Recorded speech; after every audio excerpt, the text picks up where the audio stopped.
Pessoal, esse aqui é o nosso 9º vídeo da série de leitura e comentário da Lei Orgânica de Betim. Muito obrigado por ficar comigo por mais esse vídeo. Eu peço que você compartilhe com os seus amigos, porque isso é muito importante para a continuidade da série. Dá o seu joinha, compartilhe com seus amigos, assine o canal, clique lá no sininho, porque isso ajuda muito, tá bom? Muito obrigado, vamos para a lei.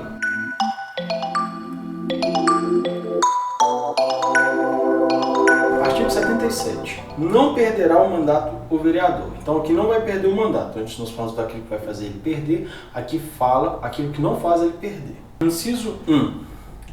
Investido em cargo de secretário municipal, administrador regional, assessor e a serviço ou em missão de representação da Câmara, desde que se afaste do exercício da vereança. Então o vereador que porventura seja secretário municipal, administrador regional, assessor, esteja em serviço fora, se ele se afastar do exercício de vereador, ele continua sendo vereador, ele não perde o mandato. Se ele deixar de ser secretário, ele volta a ser vereador. Meu vizinho. Eu não tenho outro prazo para gravar, então vamos continuar. Perdoe o barulhinho. Inciso 2. Licenciado para tratamento de saúde e sem remuneração para tratar de interesse particular, desde que, neste caso, o afastamento não ultrapasse 120 dias por sessão legislativa. Então, ele pode sair para licença de saúde e sem remuneração para tratar de interesse particular. Se for licença de saúde, com remuneração. Se for licença para interesse particular, sem remuneração. Parágrafo 1º. O suplente será convocado nos casos de vaga de investidura em cargo mencionado neste artigo, ou de licença superior a 120 dias. Então, saiu de licença, tem uma licença maior de 120 dias, chama o suplente. Parágrafo 2º. Se ocorrer a vaga e não houver suplente, far-se-á a eleição para preenchê-la. Se faltarem mais de 15 meses para o término do mandato. Então tem mais de 15 meses, um ano e pouquinho, acabar, né? Para acabar o mandato. Se tem mais de 15 meses, vamos fazer uma nova eleição e para eleger esse vereador que falta aí para ele ser suplente. Normalmente tem, viu? Chega a esses casos não, mas pode ser que aconteça alguma catástrofe. Seção 5 das comissões. Então aqui nós vamos falar sobre as comissões da Câmara Municipal. A Câmara terá comissões permanentes e temporárias, constituídas na forma do regimento interno e com as atribuições previstas, ou conforme os termos do ato de sua criação. Então, vai ter comissões, vai falar como que essas comissões serão permanentes e temporárias, enfim. Parágrafo 1º. Na constituição da mesa diretora e de cada comissão é assegurado tanto quanto possível a participação proporcional dos partidos políticos e dos blocos parlamentares representantes na casa. Então vai participar todo mundo que está ali presente. Parágrafo 2º. As comissões, em razão da matéria de sua competência, cabe discutir e votar o projeto de lei que dispensar, na forma do regimento interno, a competência do plenário, salvo se houver recurso de 1/10 dos membros da Câmara. Então tem um recurso, eles não precisa passar pelo plenário, essa comissão pode aprovar, ela aprova. Mas se tiver 1/10 dos vereadores fazendo um requerimento que equivale para o plenário, ela vai acabar indo para o plenário. Realizar audiência pública com entidade ou da sociedade civil. Então ele deve fazer audiências públicas com essas pessoas. 3. Receber petição, reclamação, representação ou queixa de qualquer pessoa contra ato ou omissão da autoridade ou entidade pública.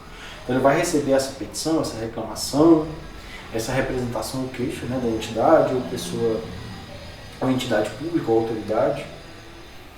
4. Solicitar depoimento de qualquer autoridade ou cidadão. A comissão pode fazer isso, pode pedir, para que qualquer autoridade ou cidadão vá lá e preste um depoimento.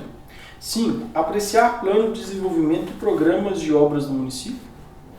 Acompanhar a implementação dos planos e programas de que trata o inciso anterior e exercer a fiscalização dos recursos municipais nele investidos.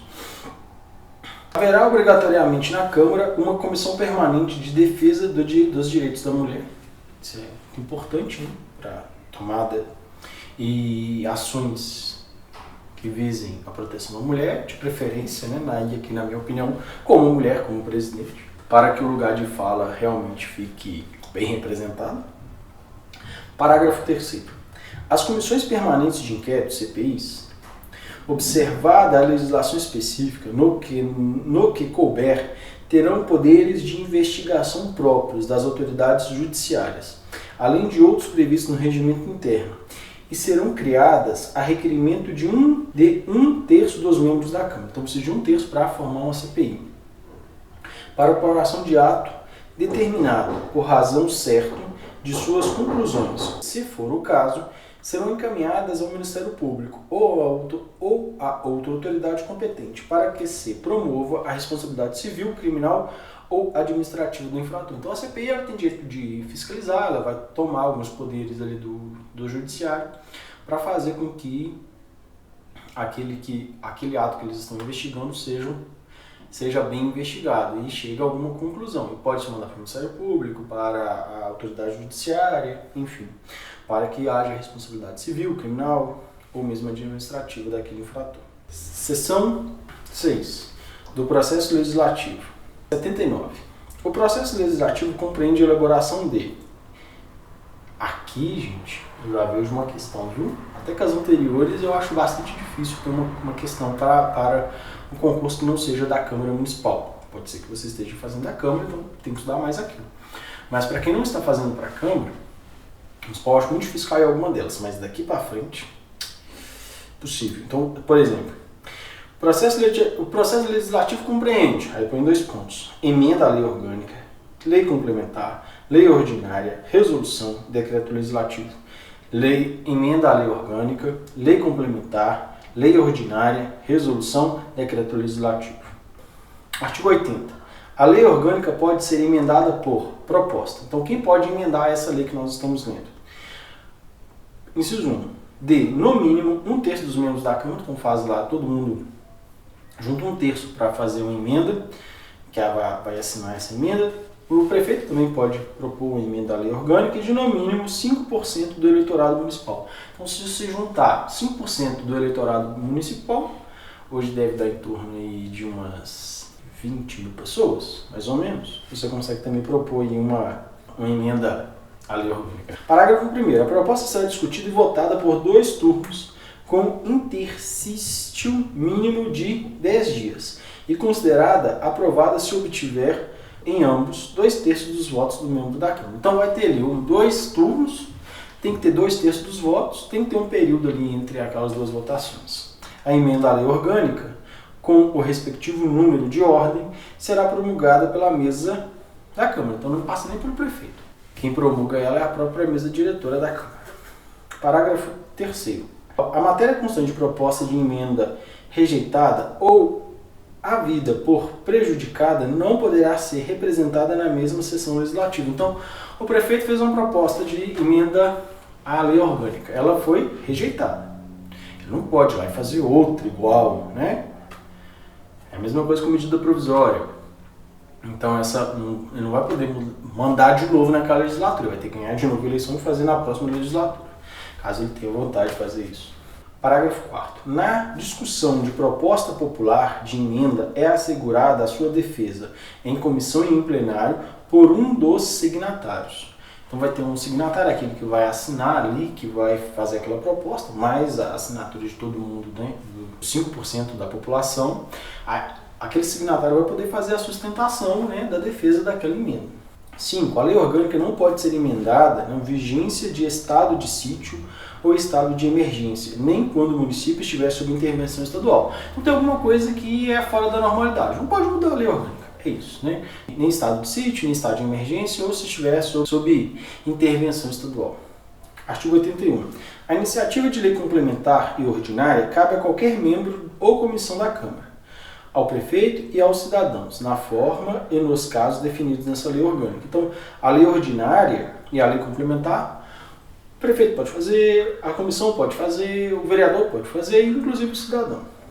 Parágrafo 1. A lei complementar é aprovada por maioria dos membros da Câmara, observados os demais termos de votação de lei ordinária. Então a lei complementar é igual à lei ordinária. A maioria dos votos, um turno, resolveu o problema.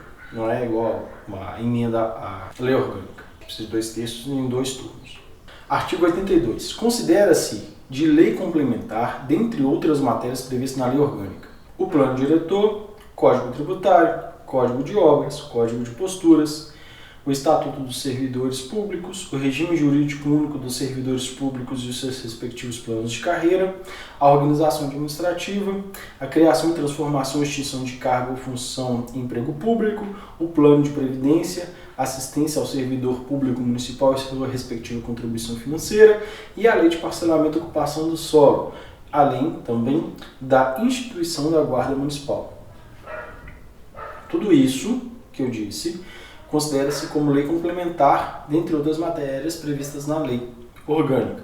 Plano diretor, Código Tributário, Código de Obras, Código de Posturas, Estatuto do Servidor, regime jurídico único, planos de carreira, organização administrativa, criação, transformação e extinção de cargo público, plano de previdência, assistência ao servidor, além da sua contribuição financeira, lei de parcelamento do solo e ocupação, instituição da Guarda Municipal. Tudo isso se considera lei complementar dentro da lei orgânica. Artigo 83. São matérias de iniciativa privativa, além de outras previstas nessa lei orgânica, da mesa diretora da Câmara formalizar por meio de projeto de resolução o regime interno, tudo isso só a Câmara que pode fazer, tanto a formalizada por projeto de resolução e o regimento interno. Aí vem aqui, ó, a organização da Secretaria da Câmara, seu funcionamento, sua polícia, a criação, transformação ou extinção de cargo, função e emprego, regime jurídico de seus servidores e a fixação da respectiva remuneração, observados os parâmetros estabelecidos na Lei de Diretrizes Orçamentárias. Então, aquela organização básica da própria Câmara, então vai ser respeitado só a própria Câmara que pode falar. A abertura de créditos adicionais mediante anulação total ou parcial da dotação orçamentária da Câmara. Então vai fazer ali uma nova abertura de crédito. O prefeito pediu. E isso vai anular parcial ou integralmente a dotação orçamentária feita pela Câmara. Só a Câmara que pode fazer isso. Autorização para o prefeito ausentar-se do município e o vice-prefeito também do estado. A mudança temporária definitiva de sua sede. Tudo isso quem pode fazer é somente a Câmara. Autorizar o prefeito a sair do município, o vice-prefeito a sair do estado, né, por mais de 15 dias, a gente já viu isso, e a mudança da sua sede, temporária ou permanente.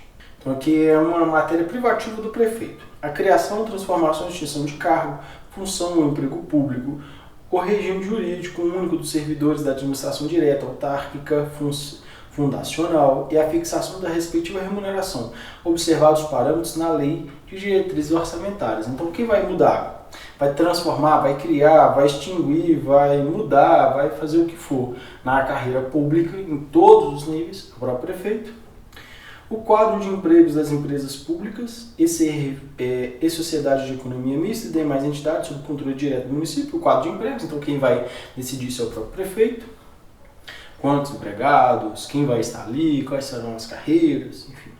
C, a criação, estruturação e extinção de órgãos ou entidades da administração pública. O plano plurianual, as diretrizes orçamentárias, o orçamento anual. Tudo prerrogativa do prefeito. 84.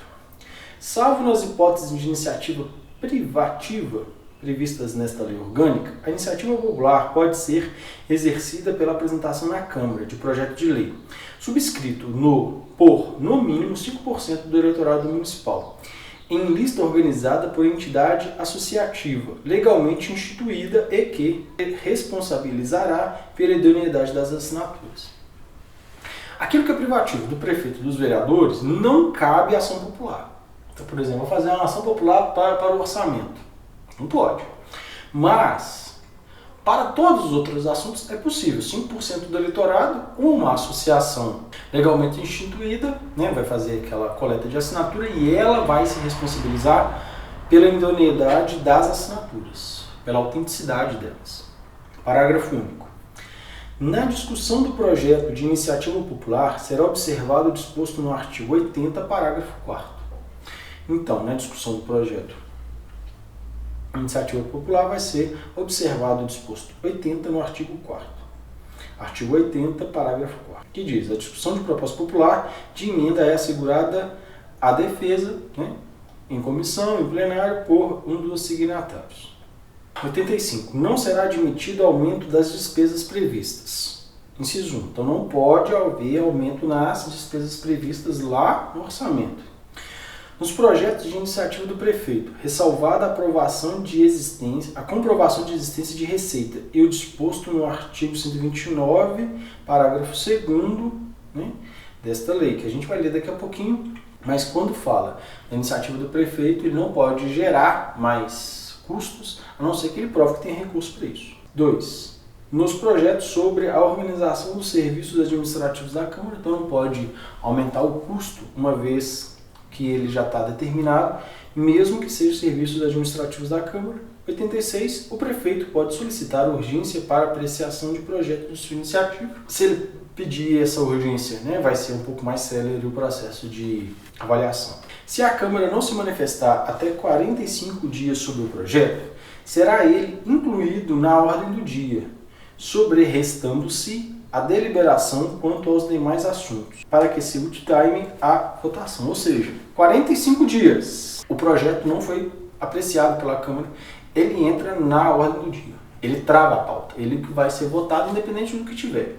Todo o resto fica lá à mercê dessa necessidade do prefeito. Parágrafo 2º. Os prazos do parágrafo anterior não correm em período de recesso da Câmara, nem se aplica a projetos que alterem a lei orgânica, de codificação, de estatuto de servidores públicos e de organização administrativa. Então está falando aqui que o prefeito não pode pedir urgência, né, para mudança da Câmara, da lei orgânica, estatuto do servidor e organização administrativa. E se cair no período do recesso, não pode os 45 dias. Então é bem claro aí. Meus amigos, muito obrigado por ter chegado até aqui. Eu agradeço. Não se esqueça de avaliar o vídeo, deixar o seu joinha ou o seu dislike, compartilhar com seus amigos também. Muito obrigado, fiquem com Deus. Até muito breve.